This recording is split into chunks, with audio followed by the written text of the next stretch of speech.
Comment on fait pour faire une bonne gestion de la croissance et pas confondre ambition et alignement quand on veut réussir en affaires? Pas toujours facile, mais c'est exactement ce dont je veux vous parler aujourd'hui. Je vais vous partager 5 réflexions stratégiques afin de vous aider à ne pas vous perdre en cours de route et à mieux gérer votre croissance d'entreprise, évidemment, si c'est ce que vous désirez. Mais first, contexte, parce que le contexte est toujours très important. Pourquoi est-ce que je fais une vidéo comme ça? Parce qu'on parle tellement dans les dernières années de croissance. Hein? On la voit partout dans les dernières années. OK? Croissance d'entreprise, croissance personnelle, croissance d'abonnés, croissance de revenus, croissance d'impact. Ça finit plus la croissance. Let's freaking go! Comme si la croissance était une fin en soi. Et écoutez, au cours des 25 dernières années, hein, j'ai aidé des centaines d'entrepreneurs à connaître des croissances, dont plusieurs vraiment des croissances spectaculaires avec leur business, que ce soit de doubler, tripler leur chiffre d'affaires, atteindre le fameux million ou générer plusieurs millions de dollars au fil des ans. Et j'ai moi-même aussi eu le privilège de faire plusieurs promotions records sur le web en francophonie mondiale. Puis je me souviens d'une période de ma carrière, en fait, quelques périodes où j'avais tout, littéralement tout, OK?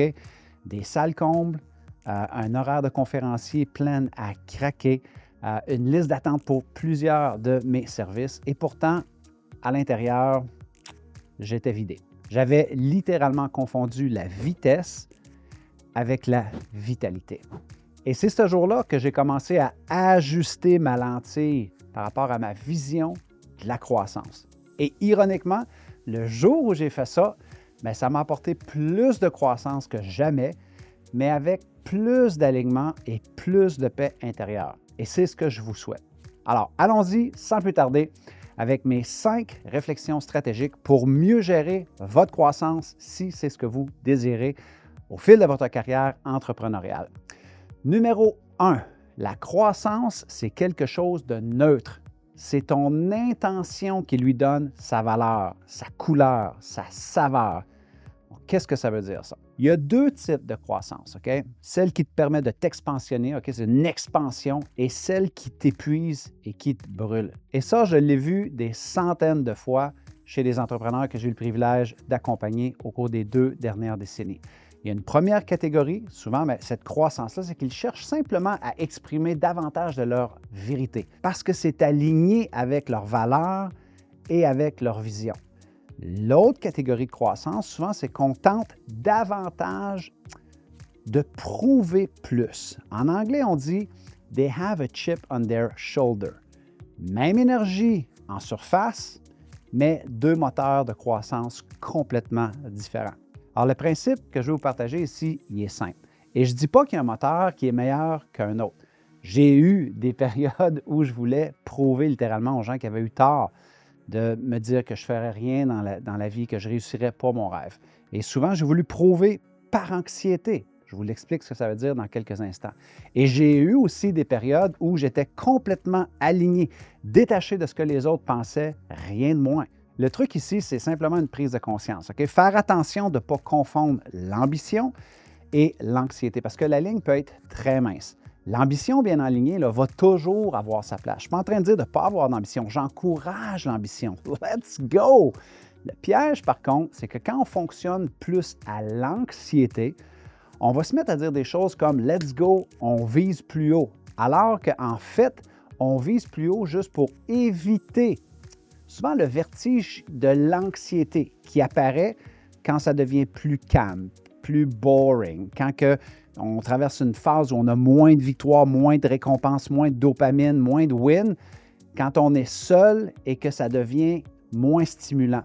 Donc là, à ce moment-là, on peut se mettre à performer beaucoup plus à partir de l'anxiété et ça devient un piège. Donc voici une chose qui m'aide dans mon quotidien, qui est simplement d'essayer de clarifier de où vient mon intention de croissance avec la question suivante, quand j'envisage une croissance. C'est est-ce que ma croissance actuelle, elle prend naissance d'un élan, de mon ambition alignée avec mes valeurs, avec ma vision, avec qui je veux être, ce que je veux avoir comme impact, ou est-ce que cette ambition-là, elle vient d'un manque, mon désir de prouver, ou mon incapacité de m'asseoir à l'occasion avec mon anxiété, plutôt que de la masquer dans de la performance. Il n'y a pas une réponse meilleure qu'une autre ici, OK?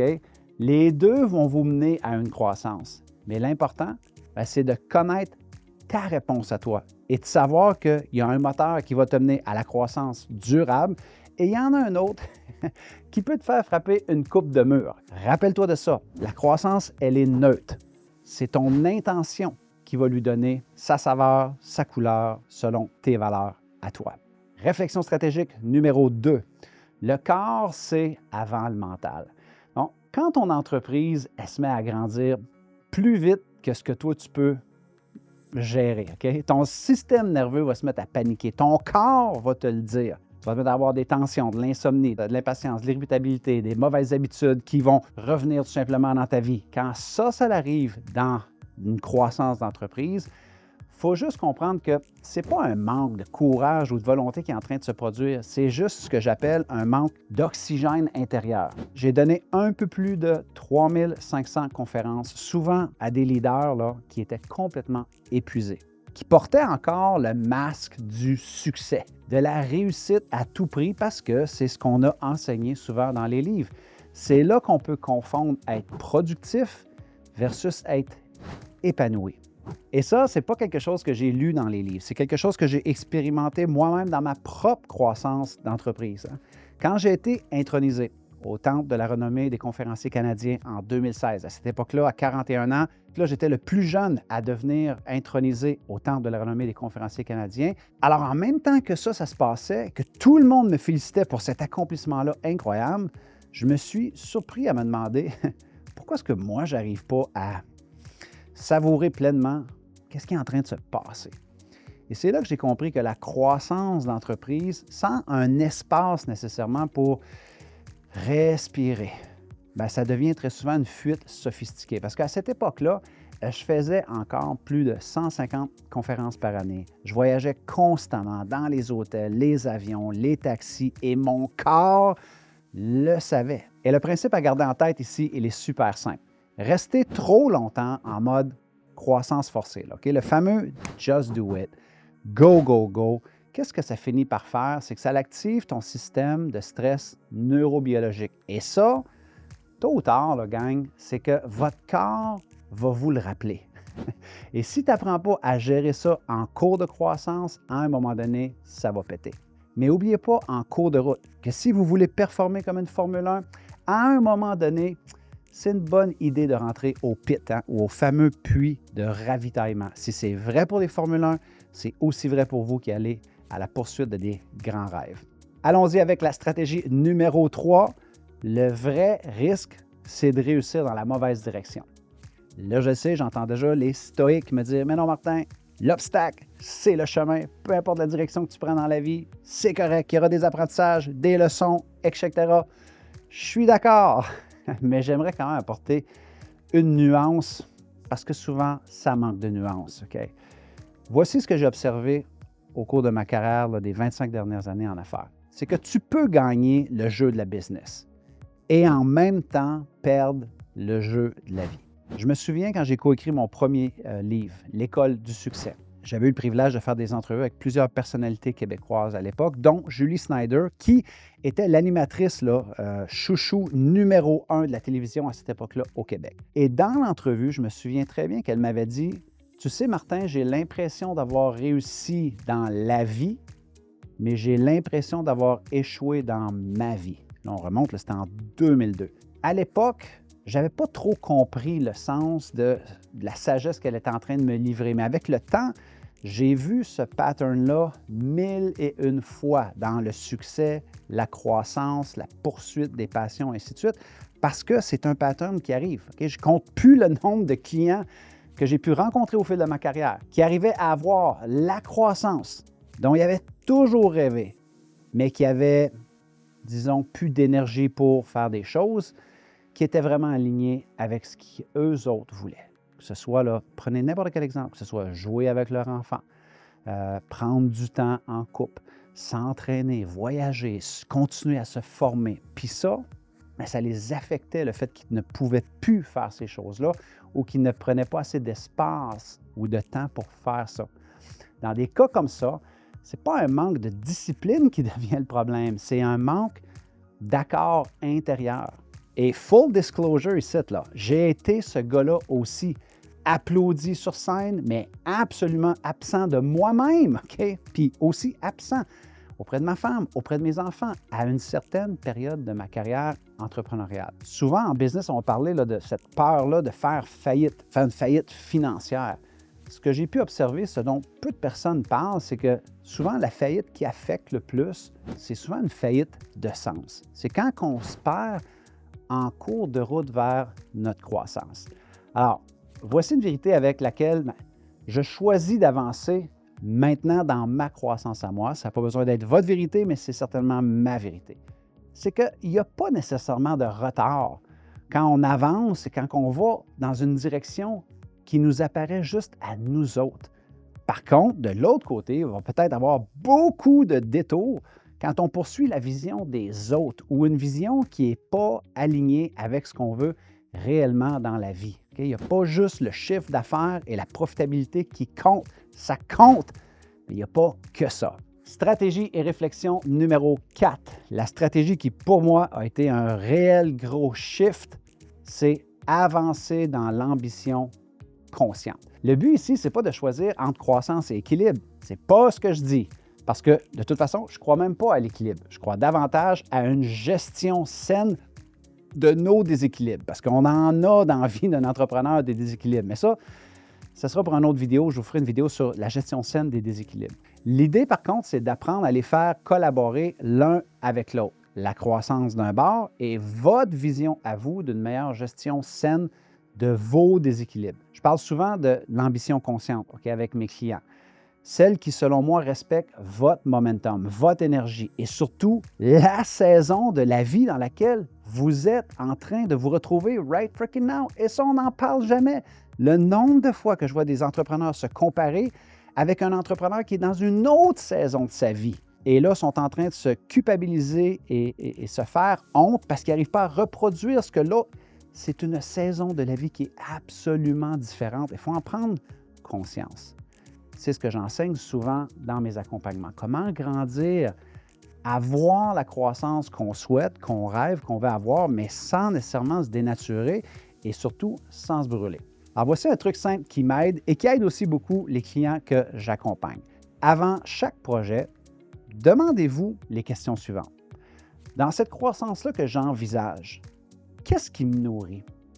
Qu'est-ce qui va peut-être me coûter cher? Et par la suite, demandez-vous quel coût est-ce que moi je suis le plus prêt à payer avec conscience? Parce que make no mistake, OK? Faites aucune erreur ici. Il y aura toujours un coût à payer en route vers une croissance que vous envisagez.